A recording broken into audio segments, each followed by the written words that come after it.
ผู้ฟังกำลังให้เกียรติรับฟังสถานีวิทยุเจียงใหม่มหานคร FM 107.25 เมกะเฮิรตซ์อันดับต่อจากนี้ไปเจิญอู้จ๋ากำเมืองกับดีเจคำเพชรเจ้า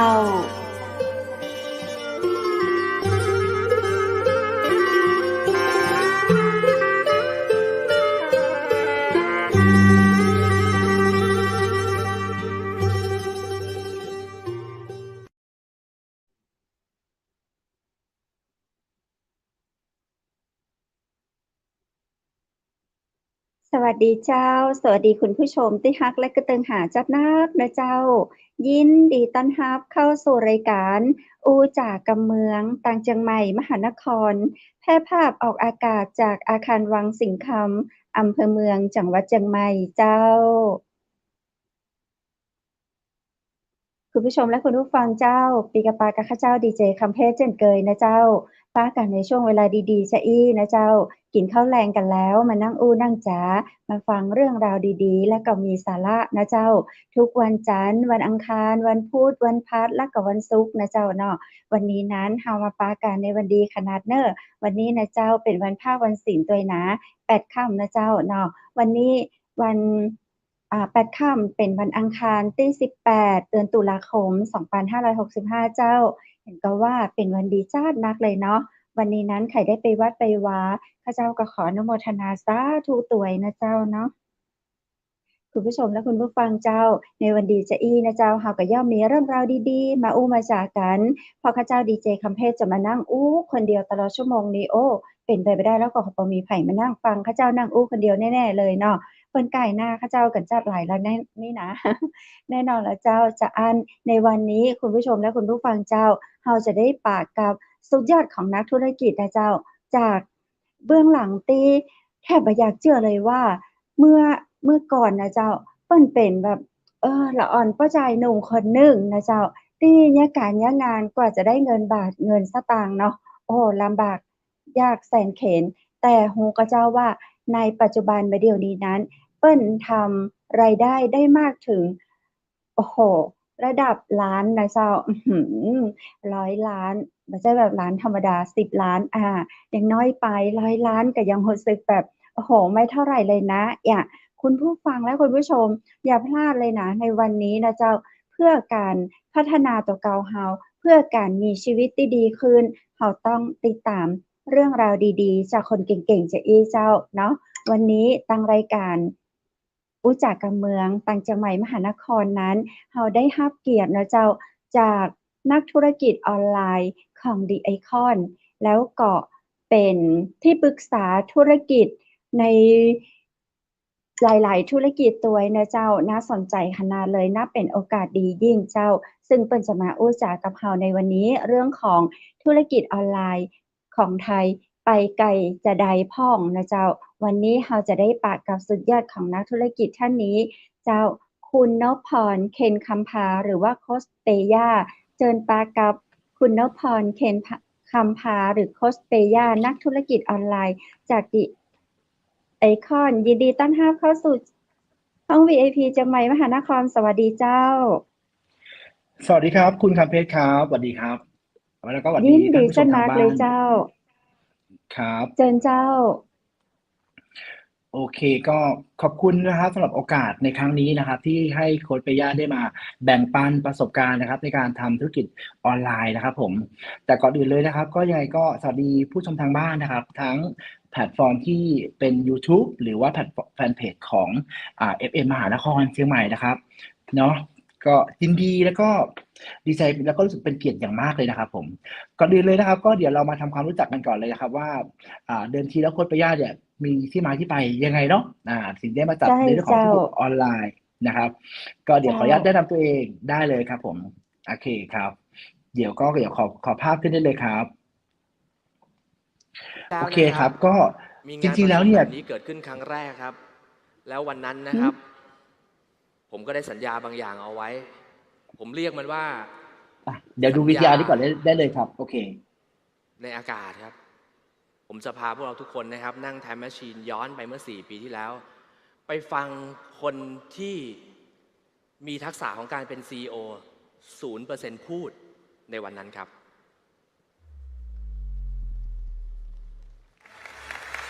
คำสัญญาเดียวเลยที่ผมสามารถจะให้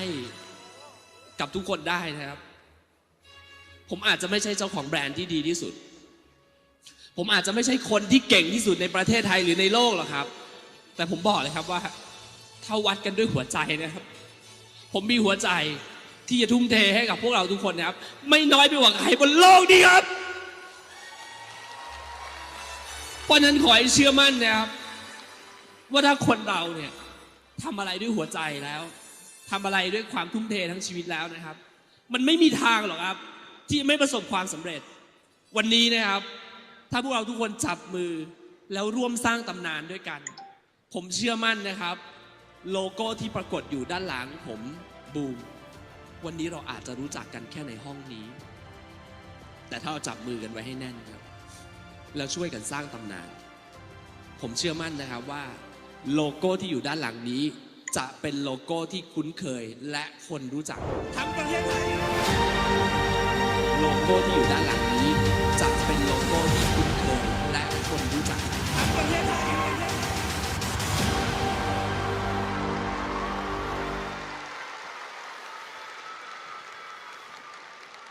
ผมแค่อยากจะบอกว่าผมทำมันได้แล้วครับ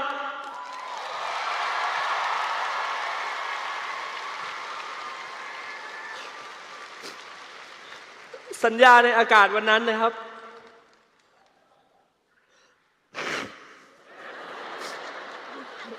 บ๊อบมาเอาไปด้วย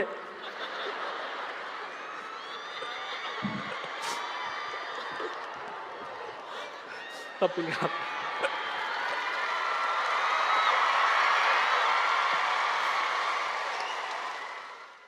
ผมทำมันได้แล้ววันนี้มันท่วมท้นในความรู้สึกจริงๆฮะข่าวล่าสุด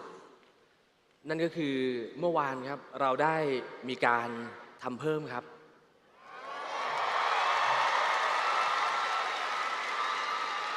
นี่คือดีลล่าสุดนะครับที่เพิ่งจะสำเร็จเสร็จสิ้นที่กรมที่ดินเรียบร้อยแล้วนะครับจึงนำมาถ่ายทอดให้ทุกท่านได้ทราบดีคอนซิตี้แก้ไขนะครับไม่ได้อยู่บนพื้นที่34ไร่อีกต่อไปเพราะเราซื้อพื้นที่ใหม่อีก29ไร่รวมทั้งสิ้นเป็น63ไร่ครับและนี่คือรากฐานแห่งการเติบโตที่ผมเตรียมเอาไว้เพื่อสร้างความสำเร็จที่ยิ่งใหญ่ให้กับพวกเราทุกๆคนขอเสียงปรบมือดังให้กับคลิปนี้เลยครับ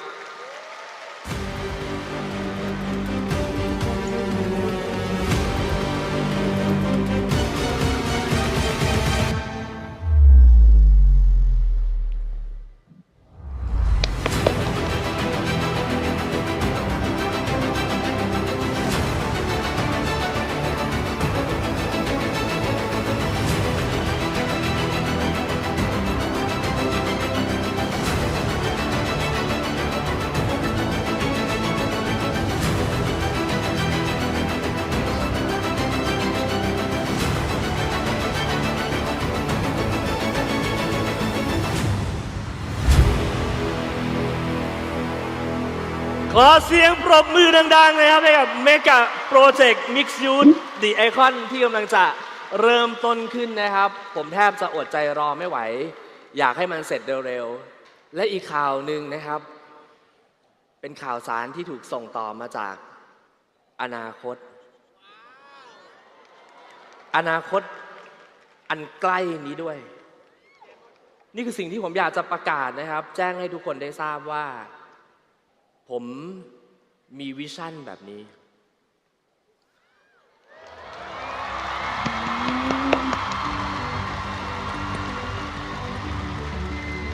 ผมจะไม่ได้เป็นแค่คนที่ให้คำสัญญา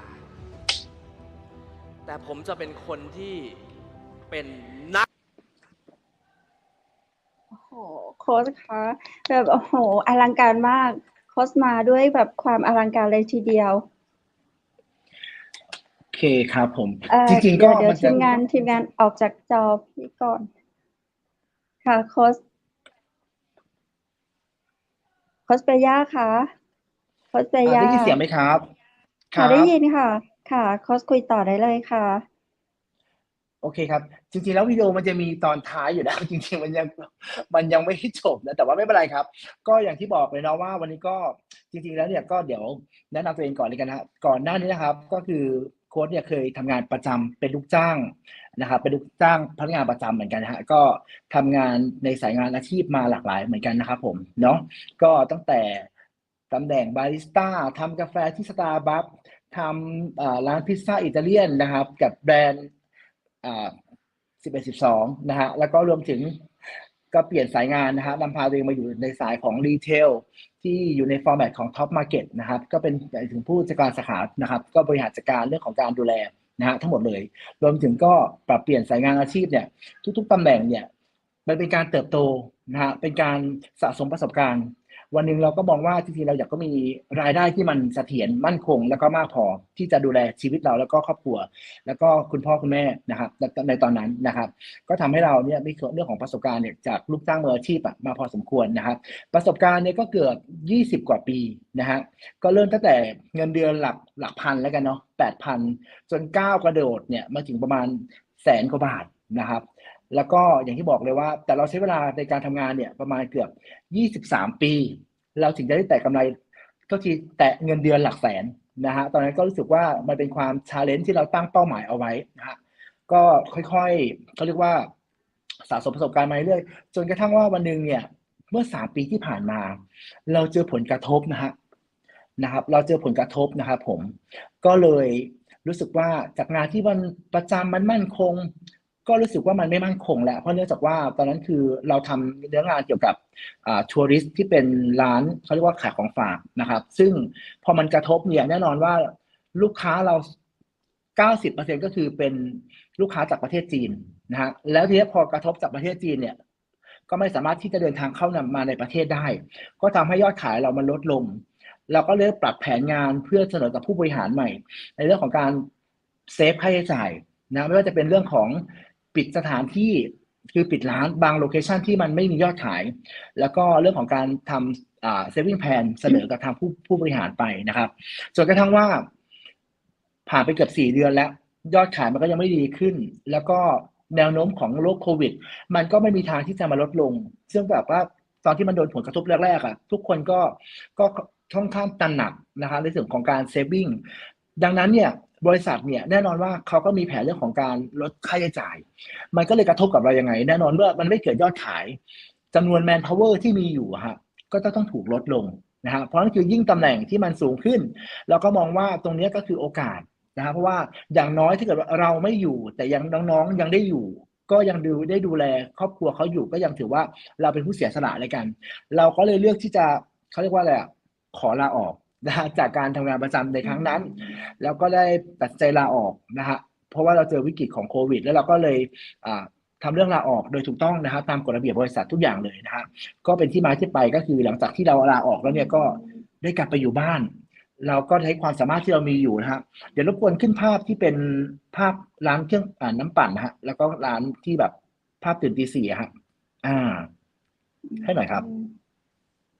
คือเป็นในการทำงานในอดีตของโค้ชก่อนที่จะมาทำธุรกิจตัวนี้มันก็จะใช่ก็คือเราเจอกับผลกระทบของโควิดนะครับผมเราก็เลยกลับกี่ปีแล้วเจ้า3 ปีที่ผ่านมาครับคุณเพชรครับ3 ปีที่ผ่านมานี่เองจาก3 ปีคือตอนที่โค้ชบอกว่าที่ลาออกจากงานประจำตอนนั้นคือเงินเดือนเริ่มอยู่ 8,000 บาท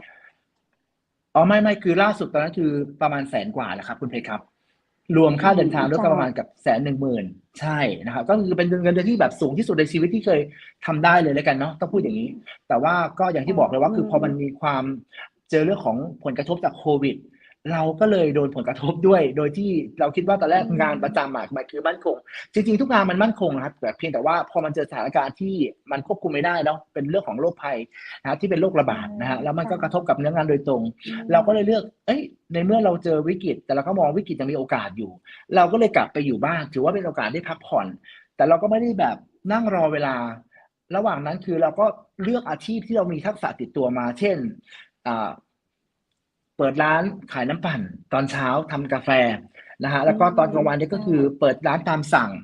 เย็นมาก็คือขายยำเอาทุกทางเลยฮะก็คือหมายถึงว่าสู้ชีวิตโดยที่ไม่รอเวลาที่มันแบบผ่านไปเฉยๆนะฮะเนี่ยฮะก็เปิดร้านขายยำนะยำสายเปย์นะฮะตอนนั้นคือแบบ แล้ว เปิดที่บ้าน วัน นะ หนึ่งเราได้เยอะ ครับ กว่าเจ้าอ๋อเราไม่ต้องไปเช่า แล้วก็ไม่ต้องไปเป็นลูกน้องใครเรามาลงทุนทำของเราเอง ที่บ้าน ทำ ที่หน้า เงินกับ บ้าน เจ้า เราก็จากยอดขายวันแรก300 บาท พอเราปรับเปลี่ยนแล้ว ย ก็ อ ได้ ด มอง ขายวั ว่าน แรก ทำไงดี 300 บาท จากนั้นเราก็เลยปรับ พอ เรื่องของการ พอ เพิ่ม ค่าไฟ ตาม ค่า สั่ง น้ำไหมเนี่ย เจ้า ก็เดี๋ยว เจ้า คือวันแรกเราขายแค่เค แล้ รื่ ว อง ดี ดื่มครั ขึ้ บ น คุณเพ กับ ชรค เจ้า รับ แล้วเราก็เลยปรับ อืม เรื่องของมีเรื่องของอาหารตามสั่งแล้วก็เย็นก็ขายยำก็ เจ้า ทำให้มาเก็บได้วันละ 3,000 จากวันละ 300 ก็ขึ้นมาเป็น 3,000 แล้วก็เราก็แบบ เจ้า ทำมาเรื่อยๆนะครับขยันมากเลยคืออาชีพแม่ค้าคือดีนะครับ แต่ว่าวันไหนที่หยุดแล้วคือไม่ได้ตังค์นะฮะเพราะว่าหนึ่งเลยถ้าเราหยุดเนี่ยเงินมันก็ไม่มียอดขายถูกต้องไหมครับ แต่ทีเนี้ยด้วย ใช่ ความที่ว่าเราอ่ะขยันมากเลย ก็ทำมาเกือบ เจ้า โห3 เดือนติดต่อกันโดยที่ไม่มีวันหยุดเลยนะฮะก็ตื่นตั้งแต่ตี 4ปิดร้าน3 ทุ่มทำอย่างเงี้ยต่อเนื่องประมาณเกือบ90 วัน ใช่จนกระทั่งว่าร่างกายมันไม่ไหวแล้วครับ อยู่ๆคือมันก็ร่างกายก็คือน็อกนิ้วก็ล็อกเพราะว่าเราไปคิ้วของตลาด โอ้ ใช่ไหม โห ก็ไปตลาด อืม น้ำหนักลงไปเกือบ14 กิโลตอนนั้นคือแบบลงโดยปริยายเลยครับก็เอาเป็นว่าเงินกำไรที่สะสมมาครับมันไปถูกเป็นค่ารักษาพยาบาล ซึ่งตอนนั้นอ่ะ เราก็เลยไปหาหมอ แล้วก็เลยโดนแบบเขาเรียกว่าอะไรให้คือหมอฉีดยาให้เนาะเรื่องของการคลายกล้ามเนื้อก็โดนไปเกือบหลักหมื่นในกัน2 เข็ม ก็ทำให้กำไรที่สะสมมาเนี่ยมันหายไป ก็เลยทำให้มาคิดว่า เอ๊ะ ถ้ามันเป็นอย่างเงี้ย เราคงไม่ไหวแล้วแหละ ก็เลยกลับไปทำงานอีกรอบหนึ่งในขณะที่เป็นวิกฤตที่คนอื่นเขาโดนรีไทร์ออกจากบริษัท แต่เราได้โอกาสในการที่ไปทำงานร่วมกับบริษัทอีกบริษัทหนึ่งขอภาพอีกเลื่อนภาพเลยครับ ใช่ฮะนี่แหละฮะก็กลับมาในตำแหน่งของ General Manager นะครับเป็นบริษัทสตาร์ทอัพก็ทำทุกอย่างฮะก็คือเรื่องของการทำตั้งแต่เรื่องของการเทรนนิ่งการเซอร์เวย์โลเคชันแล้วก็การนำพาซัพพลายเออร์เข้าในโมเดิร์นเทรดต่างๆ ที่มาเป็น Channel ที่เราช่วยเหลือซัพพลายเออร์นะฮะก็หลักๆก็จะมีที่ Lotus Big C เนาะที่ภาพเห็นนะฮะก็ทำมาได้เกือบอันนี้คือประมาณปีนี้65-64ปี63แล้วกันเนาะก็ทำมาได้ประมาณ8 เดือนพอ8 เดือนมันรู้สึกว่ามันมีคำถามในใจว่า เอ๊ะทำไมเราอ่ะเขาเรียกว่าอะไรอ่ะมันถึงจุดอิ่มตัวแล้วกับงานประจำคือหมายความว่าจริงๆคือเราต้องการที่จะสร้างรายได้ที่มันมากขึ้นเรารู้สึกในขณะเดียวกันที่ผ่านมาแล้วก็ได้เรียนรู้แล้วตั้งแต่ตอนที่เจอวิกฤตแล้วก็ตอนที่เราได้โอกาสทำงานฮะจริงๆก็มีความสุขเลยนะแต่พอเราคิดว่าอนาคตเนี่ยจริงๆแล้วเราก็อยากจะมีธุรกิจอย่างหนึ่งที่เราทำได้แล้วก็มันสามารถที่จะเลี้ยงดูเราได้โดยที่มันเป็นเรื่องของการสร้าง passive income หรือว่าเป็นรายได้ในอนาคตความหมายคือหยุดทำแต่รายได้ไม่หยุดเราก็เลยมองหาก็จนมาเจอเรื่องสไลด์ได้เลยครับก็จนมาเจอคอร์สนี้ครับคอร์สที่เป็นคอร์สออนไลน์97 บาทมันก็คือจุดเปลี่ยนที่เราได้ตัดสินใจเนี่ยก็เลยลองดูว่าเฮ้ยขอเข้าไปลองดูหน่อยเพราะว่ามันเหลืออาชีพเดียวที่เรายังไม่เคยทำคือออนไลน์เพราะว่าที่ผ่านมา23 ปีกับการทำงานสายงานของ Operation เนี่ยกับผ่านเดี๋ยวนะคะโค้ชเปย่าค่ะตรงเนี้ยเพชรขอถามนิดนึงเพราะว่าตรงเนี้ยคือเพชรเคยเห็นด้วยภาพแบบเนี้ยคือไปเจอด้วยตัวเองในอินเทอร์เน็ตเนี่ยเยอะแยะเลยค่ะแล้วเราแบบก็ดูแล้วก็สนใจเหมือนที่โค้ชสนใจเลยแล้วก็เคยคิดแบบเราอยากจะเข้าไปแต่เราจะโดนหลอกหรือเปล่าเขามาอะไรเนี่ยแค่97 บาทมันจริงมันใช่เหรอโค้ชเจ้า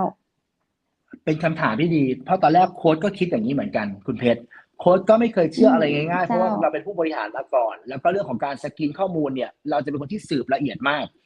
จนเราก็เลยเปิดใจว่าเงิน97 บาทเนี่ยแน่ใจว่าเขาจะสอนเรื่องของความรู้ออนไลน์อะไรบ้างเอาตรงๆนะตอนนั้นคือเข้าไปจับผิด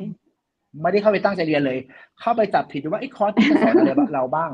จริงๆพอเข้าไปเรียนนะครับคุณเพชรต้องบอกอย่างนี้ครับเราไปเรียนวันแรกเนี่ยคือเราก็เลิกงานประมาณ18:30นะคลาสมันเริ่มประมาณสอน1 ทุ่มก็เข้าไปเรียนนะครับแล้วพอเห็นอาจารย์ที่เขาสอนเนี่ยมันเหมือนได้เติมเต็มเรื่องของความรู้ที่เราหายไปในช่วงเวลาที่เราทำงานประจำ10 กว่าเดือนที่ผ่านมาเนี่ยฮะ เพราะว่าตอนที่ทำงานประจำเนี่ยโซเชียลเนี่ยเราไม่ได้เล่นเลยเพราะเราจะวางไว้เวลาที่เราโฟกัสงานเราก็จะแบบสร้างภาพที่มันแบบดูเป็นแบบเป็นโปรเฟชชั่นอลที่มันดูน่าเชื่อถือเนาะเพราะว่าคนคอนเนคชั่นมันเยอะมากครับทีนี้พอเราเข้าไปเรียนเนี่ยโอ้โหสิ่งที่ต้องบอกเลยว่า อาจารย์สอนดีมาก อาจารย์สอนความรู้แน่นขนาดนี้เราคิดว่า97 บาทเขาได้กำไรเหรอวะเขาทำไมเขาสอนทุ่มเทขนาดนี้อย่างเงี้ยก็รู้สึกชอบมากในการเรียนรู้นะฮะเพราะเราได้ความรู้ที่เหมือนกับออนไลน์ที่เราขาดหายไป แล้วเราพอเรียนไปเนี่ยมันเรียนทั้งหมดตอนเดิมทีมันเรียนอยู่5 วันนะครับเราก็เลยเรียนจบ พอเรียนจบเนี่ยเราก็ได้ฟังเรื่องของข้อมูลตัวสินค้า ก็ทำให้เราตัดสินใจเปิดบินเพื่ออยากซื้อสินค้าเขามาลองกินดู ตอนนั้นที่เลือกก็คือเป็นตัววิตามินซีกับคอลลาเจนแล้วก็กลูต้าเพราะคือมันเป็นกลุ่มที่มันดูแลผิวนะครับก็อย่างที่บอกพอเปิดใจปุ๊บเนี่ยตอนนั้นเนี่ยยังไม่ได้ลาออกจากงานประจำนะพอเราเปิดเป็นตัวแทนแล้วเนี่ยเราก็ยังทำงานประจำอยู่จนกระทั่งว่าวันหนึ่งเราขยับตำแหน่งเราขึ้นไปเป็นเรื่องของจากค้าปลีกไปเป็นค้าส่งซึ่งค้าส่งเนี่ยมันก็เหมือนเป็นนักธุรกิจขนาดกลางแต่ตอนนั้นเนี่ยในขณะที่เราทำงานประจำอยู่เราก็มองว่าเอ๊ะถ้าเป็นอย่างเงี้ยเราก็ไม่สามารถทำงานได้เต็มที่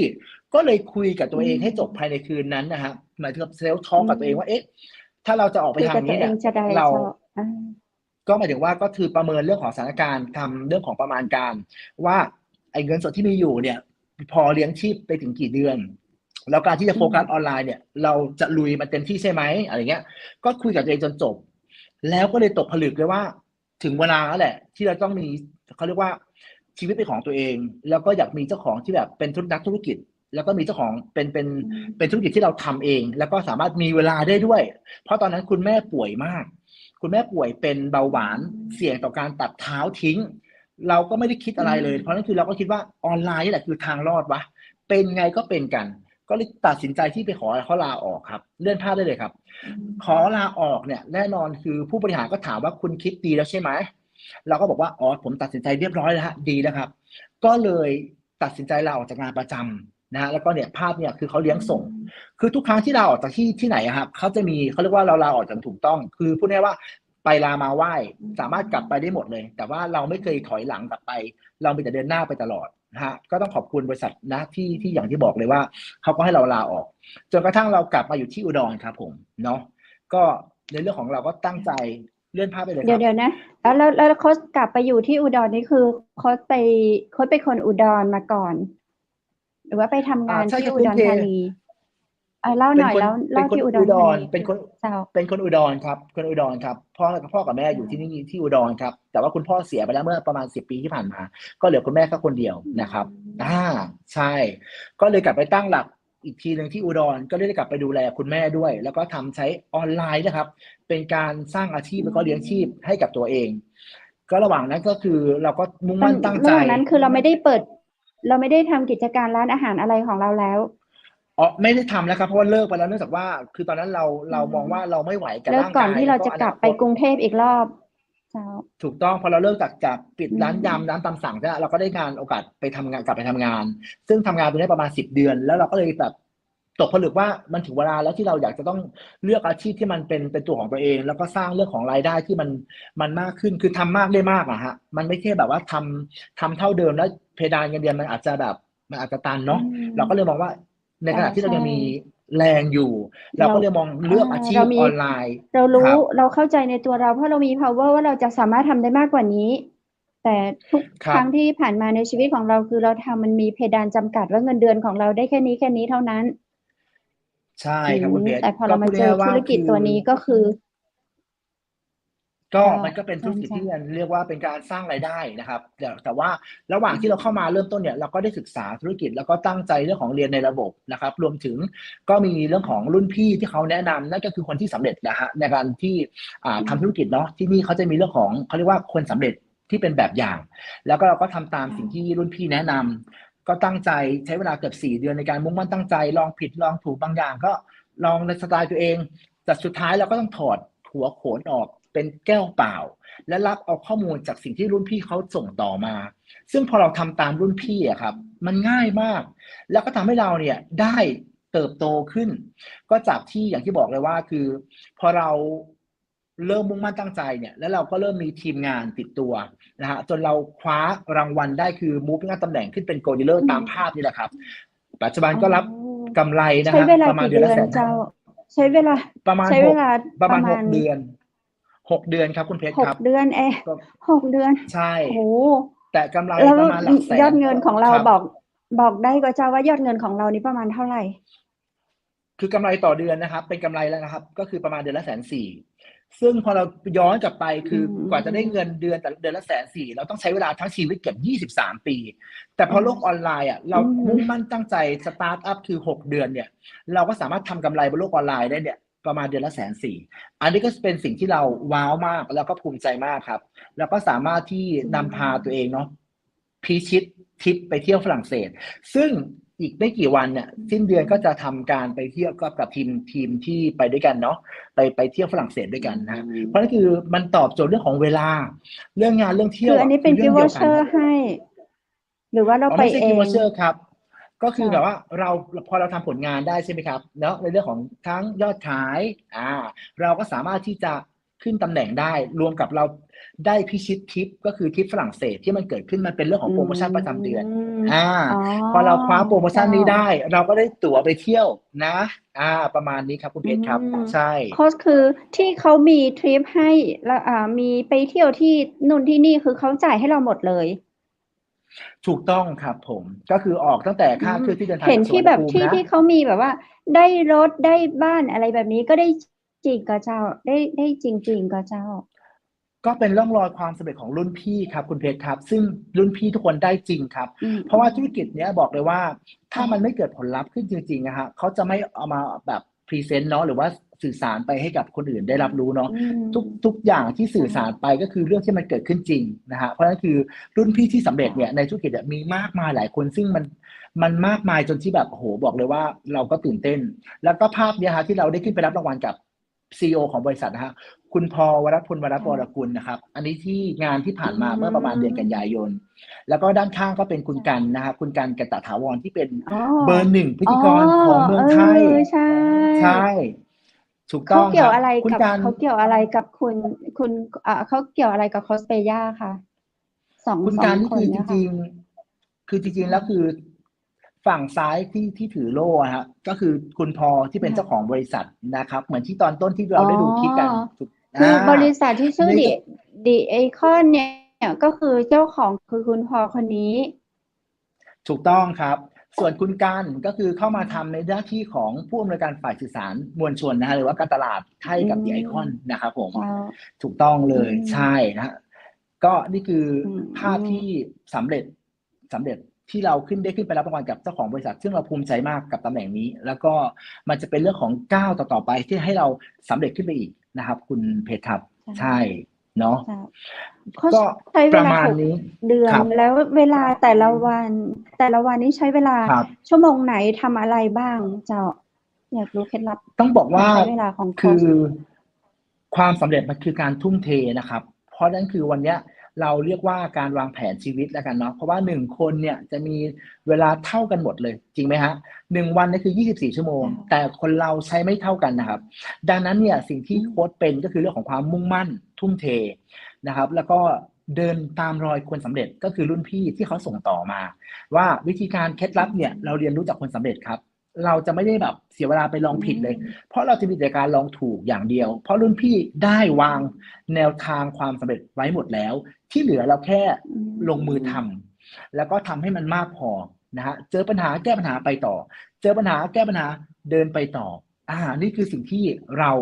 ได้ทุ่มเทจนเกิดเรื่องของผลลัพธ์ที่เกิดขึ้นครับคุณเพชรครับประมาณนี้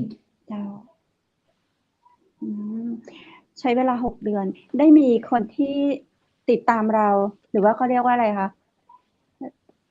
ก็มีทีมงานนะครับ ก็คือหมายถึงว่าเป็น ทีมลูกทีม เป็น เรา ทีมงานเป็นลูกทีมครับใช่ เจ้าเยอะ ก็เหมือนกับ เจ้า เป็นสาขา ปัจจุบันนี้ก็มีประมาณ100 กว่าคนครับผมเนาะใช่ แล้วเราได้เข้ามาจากไหน เป็นญาติพี่น้องเป็น คือสำหรับลูกทีมนะครับจริงๆแล้วเนี่ยเราทำออนไลน์นะครับเขาเรียกว่าเป็นตลาดคน เจ้า รู้จักกับคนไม่รู้จักครับเพราะฉะนั้นคือสิ่งที่เราทำการตลาดออกไปนะครับมันก็คือเรื่องของการหาทีมงานนะครับแล้วก็หาคนที่มีความคิดที่เหมือนกันที่อยากจะมีอาชีพแล้วก็รายได้แล้วก็เวลาที่มันสามารถที่จะซัพพอร์ตกับเขาในอนาคตได้ บางคนก็ยังทำงานประจำอยู่นะครับยังไม่ได้ลาออกจากงาน บางคนก็มาจากอาชีพทั้งนักธุรกิจบ้างเจ้าของธุรกิจบ้างหรือว่าเป็นทั้งข้าราชการบ้างก็ยังมีเหมือนกันนะครับเพราะนั่นคือมันมีหลากหลายอาชีพที่มุ่งตรงมาที่ The Icon ครับต้องบอกอย่างนี้ใช่ครับ อืมก็คือทุกคนเนี่ยสามารถทำได้ เพียงแต่ว่าคุณจะต้องมีความคิดในแนวทิศทางเดียวกับเรา แล้วคุณจะไปได้สวยกับเส้นทางนี้มันก็จะ ใช่ครับ ก็ต้องคิดเหมือนกันนะครับคุณเพชร เจ้า ครับเชิญเลยครับเชิญครับ เจ้าถึงแม้ว่าเราจะทำอะไรอยู่ก็ตามเป็นใครจะมีตำแหน่งไม่มีตำแหน่ง แต่ถ้าเราสนใจตรงนี้ มันก็เหมือนกับว่าเราได้แต้มไปแล้ว1 แต้มเนาะแต่ถ้าเรายังไม่มีอะไรเลย แต่เรายังคิดแบบว่าไปแล้วจะได้อะไรไปแล้วเราจะทำได้แบบเขาเหรอ ถ้าเรามีคำถามอยู่มากมาย ก็เหมือนแบบเรากำลังปิดกั้นตัวเรา ก็คือจะบอกว่าคืออย่างที่บอกเดี๋ยวพอดีไฟในห้องประชุมมันดับนะมันเป็นตั้งอัตโนมัตินะฮะคืออย่างที่บอกเลยว่าคือธุรกิจอะไรก็ตามแต่ฮะมันดีหมดครับ เพียงแต่ว่าวันเนี้ยถ้าคุณอยากจะประสบความสำเร็จนะครับ ถ้าคุณทำแบบเล่นๆน่ะต้องถามอย่างนี้ว่า มันจะสำเร็จหรือเปล่า จริงไหมไม่ว่าคุณจะทำอะไรคุณก็ต้องมีความมุ่งมั่นตั้งใจ หรือเขาเรียกว่าเป้าหมาย ถ้าคุณมีเป้าหมายที่มันชัดเจน คุณจะเดินไปหาเป้าหมายโดยที่คุณไม่ได้เขาเรียกว่าฟังเสียงอย่างอื่นเลยที่มันเป็น noise ที่มันแบบเป็นเสียงรบกวน คุณจะโฟกัสไปที่เป้าหมายคุณเพื่อทำให้เป้าหมายคุณเนี่ยได้มา เราจะไม่หยุดจนกว่าจะได้เป้าหมายมานะครับคนสำเร็จทุกคนที่เขาจะมีความคิดเรื่องของกระบวนการคิดแบบนี้ครับคุณเพชรครับครับ โค้ชปัจจุบันนี้โค้ชทำหน้าที่อะไรใน The Icon ถ้าหลักๆแล้ว หลักๆเลยครับตอนนี้เราก็คือมีทีมงานที่ต้องดูแลนะครับ เป็นโค้ช ก็มีเรื่องของเป็นโค้ชในการเป็นที่ปรึกษาออนไลน์สำหรับคนที่สนใจทำธุรกิจ2ก็เป็นเทรนเนอร์นะครับหรือว่าเป็นเรื่องของการเทรนนิ่งให้กับทีมงานของเราด้วยรวมถึงส่วนกลางด้วยบางคลาสก็ได้สอนในเป็นเรื่องกับเกี่ยวกับเป็นคลาสออนไลน์ของบริษัทนะฮะที่มีเรื่องของการแชร์ลิงวิชาเช่นวิชาแม่ค้าออนไลน์วิชาอะไรอย่างเงี้ยที่มันเกี่ยวข้องกับการทำออนไลน์กับการทำธุรกิจนะฮะคุณเพชรครับใช่ ก็คือทุกวันนี้ทำผ่านออนไลน์หมดเลยเจ้า ก็มีบ้างที่เป็นออฟไลน์ เจ้า ก็คือหมายถึงว่าเราก็มีเรื่องของการเขาเรียกว่าทุกวันนี้จะมีโปรแกรมที่ชื่อว่า Zoom เนาะ Zoom นี่ถูกเป็นโปรแกรมออกแบบมาสำหรับการเรื่องของทำออนไลน์นะครับใช่อย่างที่บอกเลยนะครับ ปัจจุบันนี้ก็อย่างที่บอกเลยเนาะคือถ้าอย่างท็อปิกที่มาพูดวันนี้ก็เรื่องของการที่ธุรกิจออนไลน์จะไปได้ไกลแค่ไหนนะฮะเดี๋ยวภาพรวมวันนี้โค้ชขอคุยในเรื่องของธุรกิจ The Icon แล้วกันนะฮะเพราะว่าอย่างที่บอกเลยว่าจาก The Icon ที่เปิดมาเนี่ย เดี๋ยว ประมาณ ขออนุญาตโค้ชนิดนึงว่าถ้าวันนี้เนาะถ้าวันนี้EP แรกของเราอาจจะไม่จบเราอาจจะมี EP 2 ต่อไป เพราะวันนี้เราอยากรู้ในเรื่องของความเป็นไปเป็นมาให้ลึกๆค่ะเนาะเจ้า ได้เลยคุณเพชรอยากถามอะไรได้เลยครับ ก็เดี๋ยวจะได้อธิบายให้ฟังได้เลยครับ เจ้าเนาะในหลักของการทำงานของโค้ชเนี่ยมีเคล็ดลับจะใดอะเจ้าในการทำงานในทั้งออนไลน์ทั้งออนกราวด์เนี่ยเจ้า สิ่งหนึ่งที่มันเป็นเรื่องของที่เขาเรียกว่าเป็นเรื่องของแนวทางในความสำเร็จในการทำงานนะครับหนึ่งเลยคือเราก็ต้องได้ยินเสียงไหมครับโทษทีเสียงถึงนี้ไม่ได้ยิน ได้ยินเสียงไหมครับ ภาพนี้คือภาพอย่างไรเจ้าโค้ช อันนี้คือมันเป็นภาพของยอดขายของ The Icon ครับคุณเพชรครับเหมือนกับท็อปิกที่คุณเพชรบอกว่าตอนแรกคือธุรกิจออนไลน์ไปได้ไกลแค่ไหนใช่ไหมฮะนี่ก็คือเลยเป็นภาพเรื่องของการโชว์เรื่องของยอดขายที่เกิดขึ้นนะครับที่ The Icon เนี่ยเพิ่งเปิดมาปีนี้เข้าปีที่4นะครับตอนนี้ได้ยินเสียงหรือยังครับโทษทีเสียงชัดเจนไหมครับคุณเพชรครับโค้ชคุยต่อได้เลยเจ้าอาจจะเป็นอินเทอร์เน็ตไม่เสถียรคุยได้เจ้า โอเคครับ ก็อย่างที่บอกเลยว่าคือภาพเนี้ยที่ขึ้นโชว์อยู่ก็คือมันคือยอดขายที่เกิดขึ้นจริงของ The Icon ดูที่ปีแรกนะครับเห็นไหมปี62เนี่ยยอดขายบริษัทปิดอยู่ที่322ล้านบาทนะครับแล้วปีที่3เนี่ยก็คือปี63เนี่ยกระโดดขึ้นมาอีก50ล้านก็ปิดอยู่ที่378ล้านแต่คุณเพชรดูที่ปี64 ถ้าไป นะค ปี รับ ที่4นี้จะอยู่ในระดับของการเริ่มต้นอยู่เลยเนาะเจ้า คือปี64ที่ผ่านมาครับชัดเจนเจ้ายังใช้เวลาบ่เมินเนาะ4 ปียัง ตรงนี้ได้ยินเสียงไหมครับโทษทีของการเริ่มต้นของธุรกิจคุณเพชรได้ยินเสียงไหมครับโทษที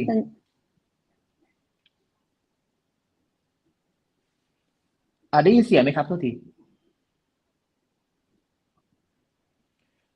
ครับก็อย่างที่บอกว่าคือในปี64เนี่ยยอดขายเนี่ยมันกระโดดขึ้นมาเกือบปิดไปที่ 4,950 ล้านบาทถ้าเทียบเป็นเปอร์เซ็นต์นะฮะประมาณ 1,200% อัตราการเติบโตซึ่งสูงมากนะฮะแล้วสำหรับในปีนี้นะครับใช่สำหรับในปีนี้ครับก็คืออย่างที่บอกเลยว่า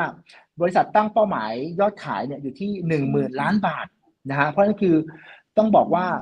วิสัยทัศน์ของบอสพอเนี่ยมองการไกลมากแล้วก็เป็นวิสัยทัศน์ที่ดีมากๆเลยครับคุณเพชรครับฮะเลื่อนภาพไปอีกก็ได้ครับ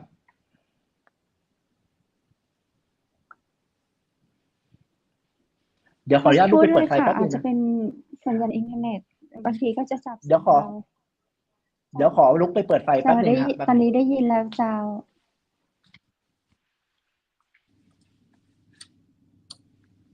ได้ยินตอนที่โค้ชถามเพชรได้ยินแต่ตอนที่โค้ชพูดถึงปี2564ตอนนี้ได้ยินเสียงหรือยังครับโทษที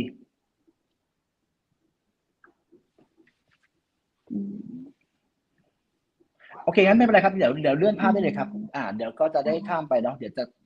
ะได้ให้อยู่ในของตัวเวลาแล้วก็เป็นเนี่ยก็คือสร้างประวัติศาสตร์หน้าใหม่ยอดขายอย่างที่บอกเลยว่าเดือนเดียวได้1,000 กว่าล้านเนี่ยครับใช่วิสัยทัศน์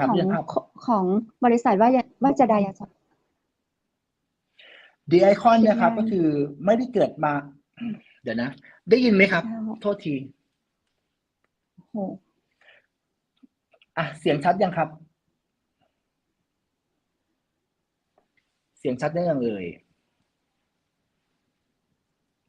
ได้ยินเสียงชัดไหมครับได้ยินเจ้า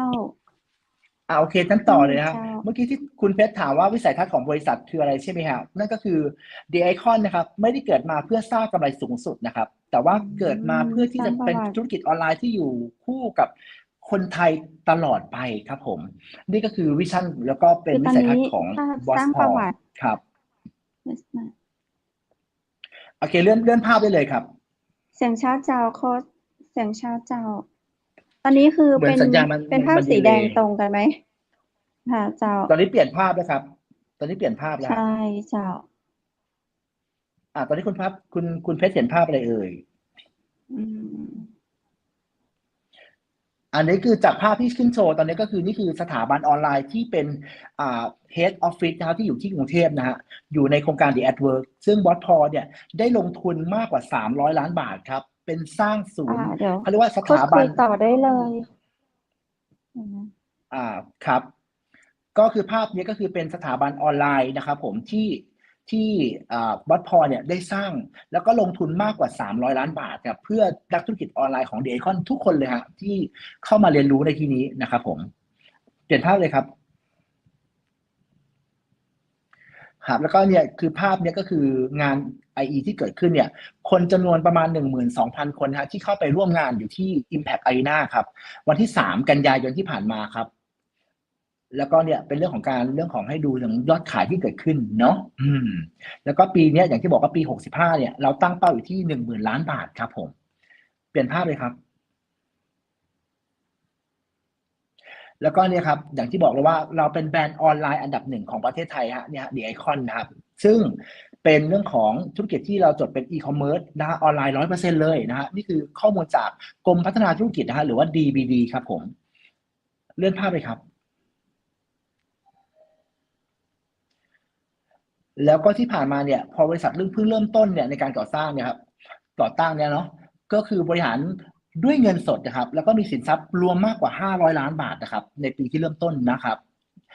ทุนจดทะเบียนของเราก็คืออยู่ที่50 ล้านบาทนะครับแล้วก็จดทะเบียนในรูปแบบของธุรกิจออนไลน์ 100% ครับผมนะครับเปลี่ยนภาพเลยครับแล้วมาถึงในเรื่องของตัวสินค้าที่จะไม่พูดไม่ได้เลยสินค้านี่คือตัวสิ่งที่มันเป็นเรื่องของการกำหนดทิศทางของแบรนด์เลยนะครับสินค้าต้องดีจริงนะฮะเพราะว่าการซื้อซ้ำที่เกิดขึ้นเนี่ยมันคือการวัดเรื่องของคุณภาพความพึงพอใจของลูกค้ารวมถึงประสิทธิภาพของสินค้าที่มันเกิดขึ้นปัจจุบันนี้นะครับสินค้าเรามีอยู่ทั้งหมดอยู่3 กลุ่มนะฮะเนาะเดี๋ยวมาดูกันกลุ่มแรกมีอะไรบ้างนะครับผมเปลี่ยนภาพเลยครับสำหรับสินค้ากลุ่มแรกก็คือสินค้านวัตกรรมที่ใช้ในการดูแล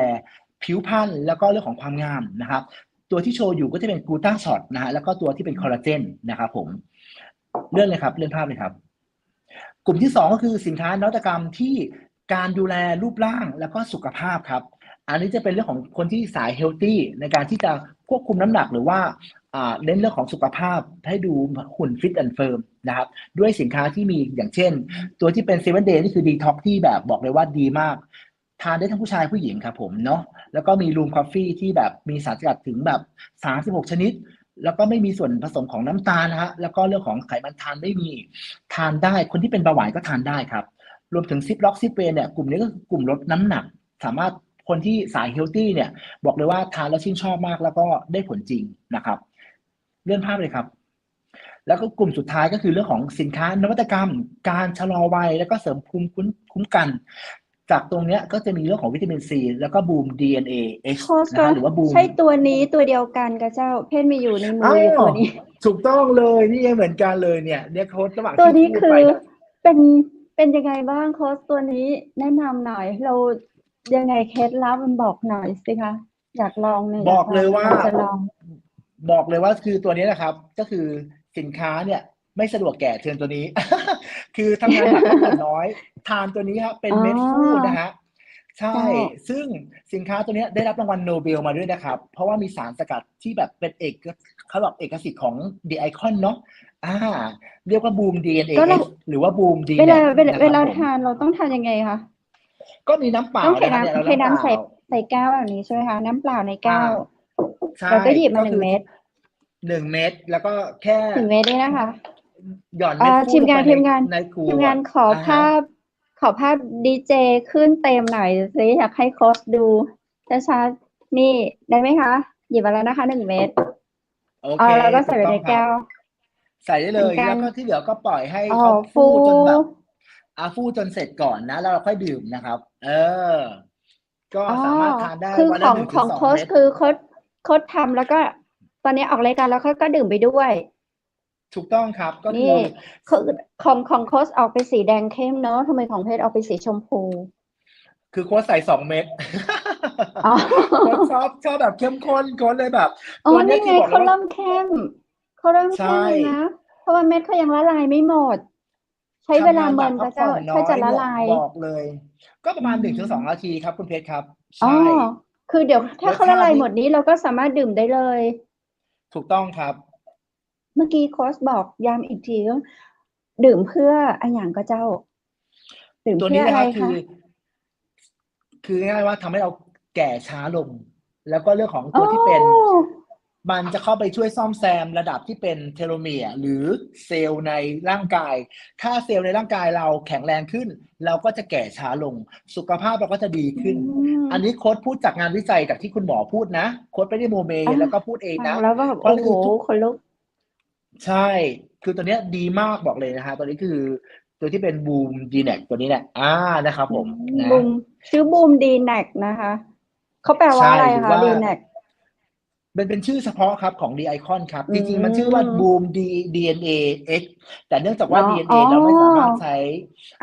ารถใช้เป็นเรื่องของชื่อทางการค้าได้นะครับก็เลยกลายเป็น Boom DNA นะจ๊ะของแพทย์เนาะบูมดีแน็กแล้วในการที่เราจะดื่มเนี่ยเราควรดื่มในช่วงไหนจะได้เจ้า ก็หลังจากตอนบ่ายๆก็ได้ที่เราต้องการ energy หรือว่าช่วงไหนที่เรารู้สึกว่าพลังงานเราเหนื่อยมากอ่ะเราแบบพลังงานมันเหนื่อยเราแบบรู้สึกว่าอยากต้องการ power อย่างเงี้ยคุณสามารถดื่มได้เลยนะครับ วันหนึ่งก็ประมาณ 1-2 เม็ดเนาะประมาณแล้วเขาจะนี้อยู่ในร่างกายแล้วก็ทำงานให้ร่างกายเรานานกี่ชั่วโมงกี่วันเจ้า ก็1 วัน 2 เม็ดเขาก็ทำงานของเขาอะครับคุณเพชรครับ หรือว่าแบบ ใช่ ร่างกายเราถ้าแบบใช้พลังงานเยอะอาจจะต้องลดเวลาลงเนาะถ้าร่างกายเราไม่ได้ใช้พลังงานเยอะเขาอาจจะอยู่กับเราได้นาน ก็คืออย่างนี้จริงๆเนี่ยวันหนึ่งอ่ะบางทีโค้ชกินถึง4 เม็ดเลยนะเพราะว่าบางทีอ่ะยิงแอดดึกแบบนอนน้อยนอนวัน2 ชั่วโมงอย่างเงี้ยฮะเช้ามาแล้วก็ใช้ตัวเนี้ยดื่มเลยเขาก็จะมาช่วยแบบให้เราแบบร่างกายมันสดชื่นกระปรี้กระเป๋านะคะแล้วก็ทำให้เราแบบรู้สึกว่าสดชื่นพอเราทานแล้วแนะนำคือดื่มกับน้ำเย็นคุณจะได้ความสดชื่นแบบมากๆนะครับคือเป็นน้ำเปล่าเมื่อกี้เพชรใช้น้ำเปล่าแล้วถ้าหากว่าเราแบบอากาศร้อนแล้วเราเติมน้ำแข็งได้ไหมได้หมดชิมกันจริงๆแล้วน้ำแข็งก็ใส่ได้นะแต่ว่าขึ้นอยู่ที่ใครชื่นชอบแบบไหนนะครับแต่ว่าถ้าเกิดใช้เป็นน้ำเย็นอย่างเดียวเนี่ยพอเราเติมเม็ดฟูลงไปครับเวลาเราดื่มมันก็จะคล้ายๆแบบมันแบบรสชาติคล้ายๆไวน์นะแล้วก็แบบหอมทีเดียวใช่ถูกต้องเลยคือไม่มันไม่ใช่หวานแบบน้ำตาลนะมันไม่ได้หวานแบบน้ำตาลมันบอกไม่มีน้ำตาลนะครับอันนี้คือไม่มีน้ำตาลนะครับต้องบอกเลยว่าสินค้าที่บอสพอทำมาเนี่ยคือไม่มีน้ำตาลนะครับเนาะเพราะว่าท่านทำมาเพื่อท่านก็ทานเองด้วยแล้วก็ครอบครัวท่านก็ทานเองด้วยเพราะฉะนั้นคือตั้งแต่สารสกัดท่านจะใส่ใจแล้วก็แบบคัดมาแบบเกรด A ด้วยกันเป็นเกรดพรีเมียมทั้งบางตัวนำเข้ามาจากต่างประเทศด้วยนะครับใช่แล้วใครทานได้บ้างคะใครทานได้บ้างเด็กอายุเท่าไหร่ทานได้เด็กนี่คือแนะนำอายุน่าจะแบบ16 ปีขึ้นไปเนาะเพราะว่ามันก็เรื่องของตัวนี้คือจริงๆแล้วเราก็อยากจะให้แบบปรึกษาคุณหมอก่อนแต่ว่าถ้าเกิดแบบเป็นผู้ใหญ่เนี่ย20 ขึ้นปีขึ้นไปก็สามารถดื่มได้นะครับถ้าร่างกายคุณรู้สึกอ่อนแออะไรอย่างเงี้ยเนาะใช่ใช่จัดอยู่ในประเภทของอาหารเสริมไหมมันคืออาหารเสริมครับคุณเพชรครับมันอยู่ในกลุ่มนวัตกรรมดูแลเรื่องของสุขภาพชะลอวัยครับผมถูกต้องเลยครับนี่วันนี้โค้ชเปย่ามาการันตีมาพูดคุยเรื่องของธุรกิจออนไลน์แล้วเนาะมาแนะนำในเรื่องของผลิตภัณฑ์จากThe Icon ตัวนะเจ้าวันนี้เอามารู้จักโค้ชเปย่าใน EP แรกรู้จักกันไปประมาณนึงมาเป็นอย่างนะเจ้าคุณผู้ชมเจ้าพอจะมี EP 2 EP 3เพื่อติดตามเรื่องราวดีๆจากโค้ชเปย่าของเฮาแน่นอนเนาะเจ้าก็เดี๋ยวก่อนจากกันก็เดี๋ยวมีโปรโมชั่นทิ้งท้ายให้เนาะก็เดี๋ยวรบกวนขอภาพโปรโมชั่นก็ได้ครับภาพโปรโมชั่นทิ้งท้ายเลยก็ได้ครับคุณเพชรจะไปโปรโมชั่นเลยค่ะเมื่อกี้นี้เราคุยเรื่องของผลิตภัณฑ์หมดหรือยังเจ้าในบริษัทตอนนี้เรามีผลิตภัณฑ์เยอะไหมก็คือเมื่อกี้จากภาพนะครับเรามีทั้งหมดอยู่10 รายการแต่ว่าล่าสุดเรามี10 รายการใช่ก็จะมีเรื่องของยาสีฟันที่เราเพิ่งได้ผลิตมาเมื่อประมาณเดือนที่ผ่านมาเป็นสินค้าตัวใหม่ล่าสุดเลยเดี๋ยวเราขึ้นภาพยาสีฟันให้ดูก่อนขอยาสีฟันก่อนได้ไหมคะทีมงานยาสีฟันตัวนี้ชื่อ Boom Nutrition Toothpaste ครับผมตัวนี้เป็นสินค้านวัตกรรมที่เป็นเนื้อไมโครเจลเดี๋ยวขอภาพแป๊บนึงเนาะจะได้แบบเป็นเจลเป็นเจลเราเคยเห็นตอนเราใช้ยาสีฟันสีเขียวเดียวกันหรือเปล่าเจลคือตัวนี้เป็นสิ่งที่งานทำไมภาพมันมืดขึ้นไหมเดี๋ยวเราสักครู่ครับเจ้าเป็นภาพนิ่งไหมยาสีฟันตัวเนี้ยก็คือเป็นยาสีฟันที่เป็นนวัตกรรมเนื้อไมโครเจลนะครับซึ่งคุณสามารถที่จะแปรงฟันแบบแห้งได้โดยที่แบบต้องบอกเลยว่าหอมสดชื่นมากแล้วตัวที่สารสกัดฟลูออไรด์ที่เราใส่เนี่ยเราใส่ไปเต็มแม็กซิมัมก็คือ 1,500 ppm เลยครับถูกต้องนะครับตัวนี้แหละใช่ก็คือมีฟลูออไรด์เจ้าใช่ก็คือก็ใส่ไปสูงสุดตามที่เขาเรียกว่าอะไรองค์การอนามัยที่แบบอย.เขาให้เลยเต็มแม็กเลยไม่มีแป้งไม่มีอะไรแบบที่เราเคยบีบยาสีฟันมาปื๊ดโอ้โหมีแป้งมีอะไรแบบนั้นไม่มีครับไม่มีแป้งนะครับไม่มีแน่นอนนะครับแล้วก็สารสกัดจากธรรมชาตินะครับบอกเลยว่ากลิ่นสเปียร์มินต์เนี่ยหอมสดชื่นลมหายใจหอมสดชื่นยาวนาน12 ชั่วโมงต้องบอกอย่างนี้ใช่เนี่ยเห็นไหมเนื้อไมโครเจลถูกต้องเลยนะครับนี่คือเป็นยาสีฟันบูมเนาะ นี่โอคือเค เป็นตัวใหม่ของ The ล่า Icon สุดเลย อืม ถูกต้องครับ ใช่ ใช่ครับคุณเพชรครับนี่ คือ นะ ผลิ ตั ต วนี้ ภั เล ณฑ์ ย ทุกอย่างคือเราขายในออนไลน์เท่านั้น ก็เราก็จำหน่ายในแพลตฟอร์มของออนไลน์นะครับ รวมถึงถ้าเกิดว่า ค่ะ วันเนี้ยคือถ้าเกิดว่าบางส่วนมากจะเป็นออนไลน์ 90%เนาะบางคนอาจจะมีแบบติดบ้านไว้อย่างเงี้ย คือตัวแทนเราก็มีเยอะนะทั่วประเทศนะครับ เรา หา มี ซื้อ แบ ได้ บ กับ วาง ตัว ตา แท ม น ห้าง จำหน่า สร ย ร เรา พ ได้ สิ เล น ย ค้า หรือว่าสะดวกซื้อก็เจ้า เราไม่มีครับช่องทางนี้ เพราะว่าเราต้องการให้สินค้าตัวเนี้ยมันเลือกเป็นเรื่องของการจัดจำหน่ายที่ตัวแทนเรา เพราะว่าในเรื่องของ margin หรือว่าโครงสร้างราคาที่เราทำมา ไม่ได้บอกว่าเราต้องเอาเข้าห้าง เพราะเกิดเข้าห้างเนี่ยต้นทุนมันจะเพิ่มขึ้น ถูกต้องไหมครับ เจ้า เนาะ เพราะฉะนั้น เจ้า แล้วคือวัด ตอน ท นี้ อง เรา เขา ต้ ก็ องการให้ทุกคนมีห้างส่วนตัว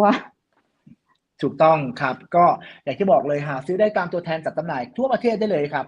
พิมพ์ Google แล้วเซิร์ชหาเนี่ยเดี๋ยวก็ขึ้นมาเองเพียบหมดเลยเนาะ คอ ห ส รือ คะ เดี๋ยวก่อนจากกัน า เดี๋ยวมีคำถาม ได้ค ถ้า รับ สนใจอยากทำอายุเท่าไหร่ ถึงสมัครได้ 18 ปีขึ้นไปครับคุณเพชรครับผม 18 18 ปี ปี ขึ้น ข ไป ึ้นไป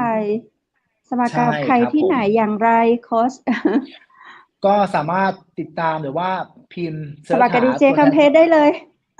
อ้าว กับคัมเพชรก็ได้นะครับ หรือว่า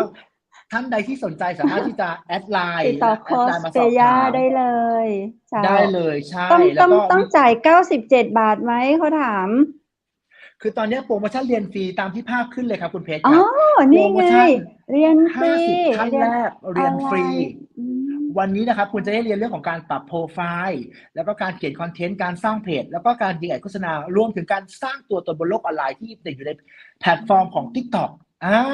นี่คือการเขาเรียกว่าพูดง่ายๆเป็นวิชาแม่ค้าออนไลน์ครบเลยครับ จบใน อ๋ ที่เดียวเล อ ย ฟรี แคปไว้ ให้ เลย เล แคป ย ไว้เลยคุณผู้ชม โอ้โฮ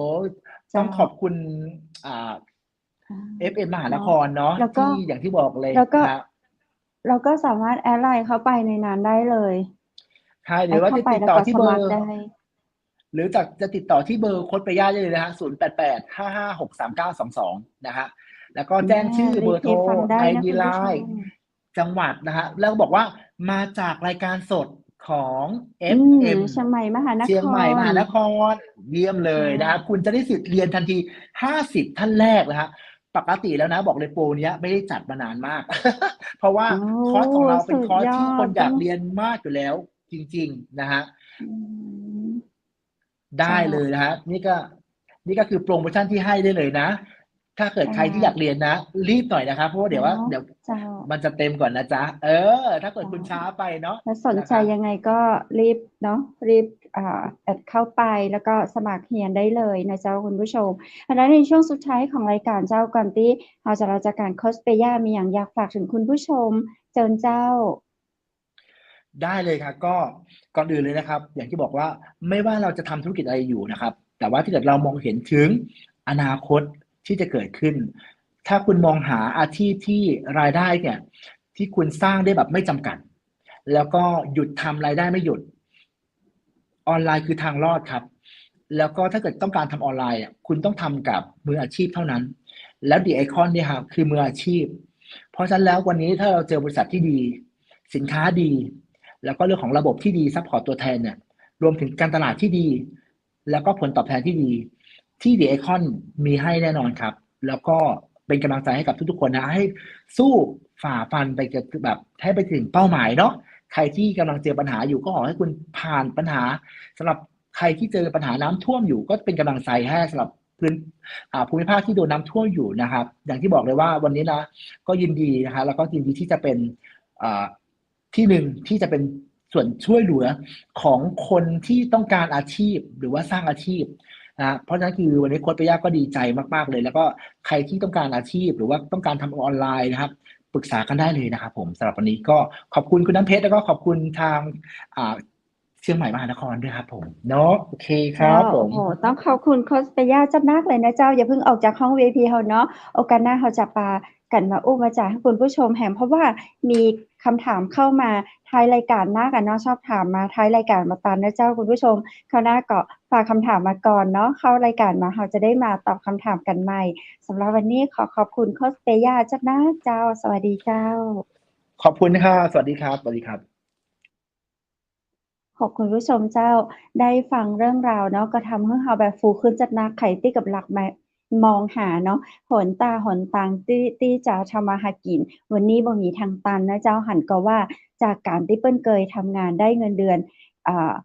จำกัดเนาะเงินเดือนน่ะก็คือเงินเดือน จะขึ้นให้เราได้มากบ่ได้เจ้าโคชเปย่าเคยได้ถึงเดือนละแสนเปิ้นก็ลาออกมาเนาะลาออกมาทำกับข้าวขายกับวันละ300-400วันละปันก็ตึงว่าพอเจ้าคุณผู้ชมเนาะในยุคเศรษฐกิจภาวะจะค่าใช้จ่ายค่าวัตถุดิบมันค่อนข้างจะแพงนะเจ้าเนาะเป็นโอกาสดีจักนักเจ้านักธุรกิจออนไลน์นอนยาการอยู่ที่บ้านต้องไปเป็นลูกน้องไผโอ้โหสบายดีล้ำนะเจ้าไผที่ชอบเล่นโทรศัพท์มือถือวันนี้มาสร้างธุรกิจให้กับตัวเก่าเนาะมาเป็นเจ้าของห้างเองเลยนะเจ้าผลิตภัณฑ์เปิ้นมีดีๆทั้งนั้นเนาะโคชเปย่าออกมาการันตีถึงขนาดนี้แล้วก็คือการรับประกันนะเจ้าว่ามีสิ่งที่ดีๆไว้ให้เนาะคุณผู้ชมวันนี้บ่ว่าจะเป็นพ่อแม่พี่น้องป้าอุ้ยป้าเฒ่าแม่มอนหรือว่าละออนตอนแตนนะเจ้าว่างการว่างงานตักเข้ามาเนาะที่ทีมงานจากใหม่มหานครก็ได้นะเจ้าหรือว่าจะติดต่อตามอันโคชเปย่าบอกเบอร์โทรไว้ตะกี้รีเพลย์ไปฟังเน้อแล้วก็อันที่เปิ้นลงโปรไฟล์ตะกี้เนาะในเรื่องของการสมัครเรียนฟรีนะ50 คนต่ออันนะก็รีบๆแอดเข้าไปจองคิวเรียนนะเจ้าเราจะได้มีความรู้ความเข้าใจเนาะวันนี้จะไปปิดโอกาสตัวเก่านะเจ้าเราปล่อยให้ตัวเก่าเราทำอะหยังที่มันบ่ใช่ตัวตนของเรามาเหมือนแล้ววันนี้เปิดโอกาสให้ตัวเก่าเราได้แสดงฝีไม้ลายมือเนาะเจ้าคุณผู้ฟังโอกาสดีโอกาสของคุณเด้อวันนี้เอาเรื่องของนักธุรกิจออนไลน์มาเล่าสู่กันฟังนะเจ้าวันหน้าเราจะมาฟังtopicนี้ต่อไปนะเจ้านะก็เราจะมาฟังเรื่องของนักธุรกิจออนไลน์นะเจ้าเกี่ยวกับธุรกิจออนไลน์ของไทยเราไปไกลจะใดต่อสำหรับวันนี้หมดเวลาลงแล้วข้าเจ้าก็ขอขอบคุณสปอนเซอร์ใจดีตั้งพุทธอุทยานสวนบุรณรักธรรมตำบลแม่แลมอำเภอแม่ลีมจังหวัดเชียงใหม่ท่านใดสนใจนะเจ้าอยากไปเรียนฝึกสมาธิโทรไปสมัครได้นะเจ้าเรียนได้ตั้งแต่ 8:00 นเช้าถึง 4:00 นมื้อแลงเจ้าและวันนี้ขอขอบคุณมานาไฟเบอร์นะเจ้าพุงยุบไทยง่ายลำไส้สะอาดหน้าท้องแบนมานาไฟเบอร์สติ๊กนะเจ้ายืนนึ่งปรับสมดุลระบบขับถ่ายในซองเดียวปลอดภัยนะเจ้ากินง่ายไทยคล่องโทรถามได้ที่065-423-6107เจ้าวันนี้ขอขอบคุณแสงประเสริฐโภชนาบริการจัดอาหารโต๊ะจีนสากลบริการทั่วไทยระดับ5ดาวโทรจองนะเจ้า0904658589และขอขอบคุณโรงแรมแม่เสลียงเวียงงามเจ้าเปิดบริการตลอด24ชั่วโมงโทรสำรองจองห้องพัก0536214444และขอขอบคุณน้ำผึ้งแท้น้ำผึ้งตราสารวินเจ้าน้ำผึ้งจากธรรมชาติโทรสั่งซื้อได้ทั้งราคาปลีกและส่งของฝากจากสารวิน0826166889เจ้าวันนี้ข้าเจ้าดีเจคำเพชรขอขอบคุณภาพพิธีกรหญิงจากร้านผ้าพื้นเมืองชุดไทยใหญ่ท่านใดสนใจโทรถามได้เน้อ0987739789และวันนี้ข้าเจ้าดีเจคำเพชรและทีมงานจังใหม่มหานครขอขอบคุณคุณนพพรเคนคำพาโคชเปย่านักธุรกิจออนไลน์จากดีเอคอนจักนักนะเจ้าและขอขอบคุณคุณผู้ชมที่ฮักทุกคนทุกท่านนะเจ้าในวันพรุ่งนี้เราจะปีกับป้ากันแฮมเวลา 20:00 นจะสำหรับวันนี้ขอให้คุณผู้ชมทุกคนมีความสุขนักๆมีโชคดีนะเจ้านอนหลับฝันดีราตรีสวัสดิ์เจ้า